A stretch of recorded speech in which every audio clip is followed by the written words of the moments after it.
Doctor Yunus সরকারের উপদেষ্টাদের বিশেষ করে ছাত্র প্রতিনিধি হিসেবে যারা ইউনূস সরকারের ক্যাবিনেটে রয়েছেন তারা নিশ্চিতভাবে সব ধরনের জবাবদিহিতার ঊর্ধ্বে। কোনো ধরনের বিতর্কের জায়গা থেকে কোনো ধরনের প্রশ্ন বা কৈফিয়তের ধার তারা ধারেন না, কেউ কৈফিয়ত চাওয়ার সাহসও সম্ভবত রাখেন না।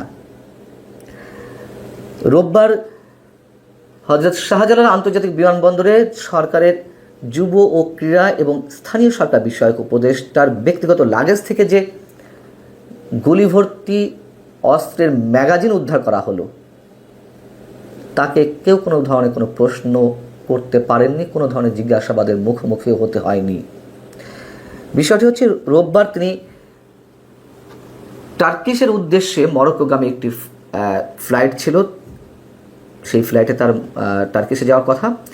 যখন তিনি বিমানবন্দরে পৌঁছলেন তখন তার লাগেজটি যখন বন্দরের স্ক্যানিং মেশিনে দেওয়া হয় তখন নিরাপত্তা কর্মীদের চোখে পড়ে, তাদের সন্দেহ হয় ব্যাগের মধ্যে বড়সড় একটা ধাতব পদার্থ রয়েছে।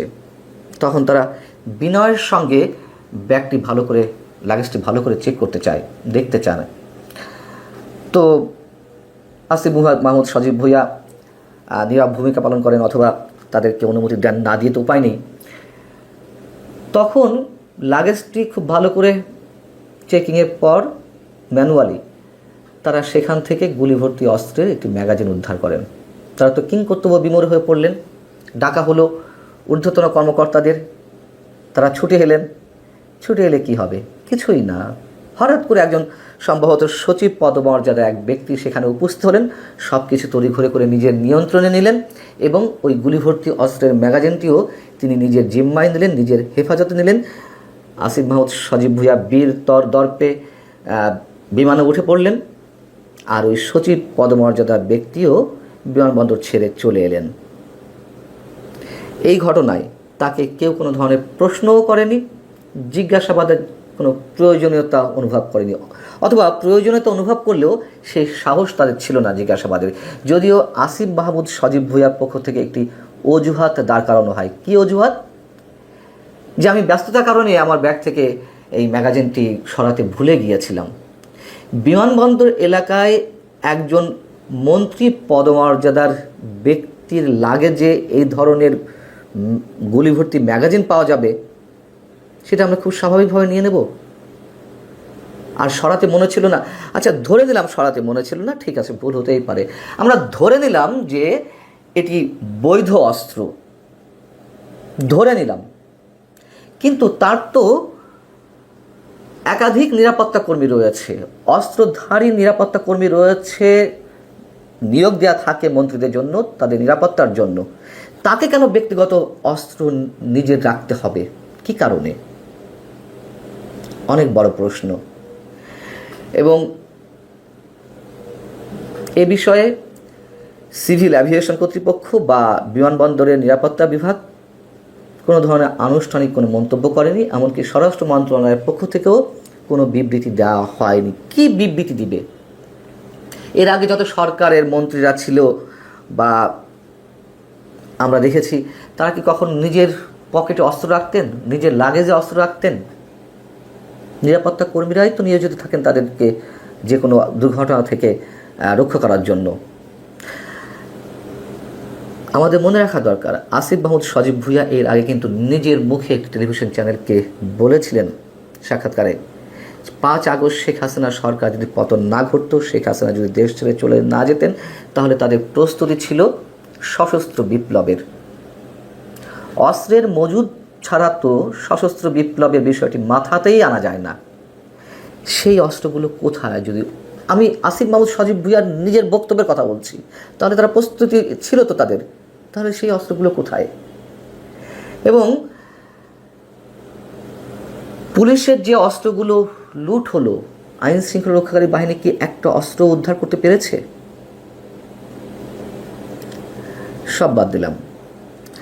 এই আসিফ মাহমুদ সজীব ভুঁইয়া তিনি তো কম বিতর্কে জন্ম দেননি এই 10 মাসে। এর আগে তিনি হেলিকপ্টার ছাড়া চলতেই পারেন না, তার নাম তো হয়ে গেল হেলিকপ্টার উপদেষ্টা। উত্তরবঙ্গের একটি জেলায় কয়েকটি উপজেলা পাশাপাশি, সেই উপজেলাগুলো সফর করতে গিয়ে তিনি অসংখ্যবার হেলিকপ্টার ব্যবহার করেছেন। তার বক্তব্য অনুযায়ী তিনি 6 বার হেলিকপ্টার ব্যবহার করেছেন। এক উপজেলা থেকে আরেক উপজেলার দূরত্ব মাত্র 9 কিলোমিটার। সেই 9 কিলোমিটার যাওয়ার জন্য তাকে হেলিকপ্টার ব্যবহার করতে হয়। যদিও তিনি ব্যাখ্যা দিয়েছিলেন তিনি মাত্র 6 বার ব্যবহার করেছেন হেলিকপ্টার। একটা উপজেলা থেকে আরেকটা উপজেলা যেতে 6 বারই ধরে নিলাম হেলিকপ্টার ব্যবহার করতে হবে। কি আশ্চর্য! এবং আসিফ মাহমুদ সজীব ভুঁইয়ার ব্যক্তিগত যিনি কর্মকর্তা, তার পিএ মোয়াজ্জেমকে নিয়ে কথা উঠল, সেগুলোকে সব ধাপ চাপা পড়ে গেল।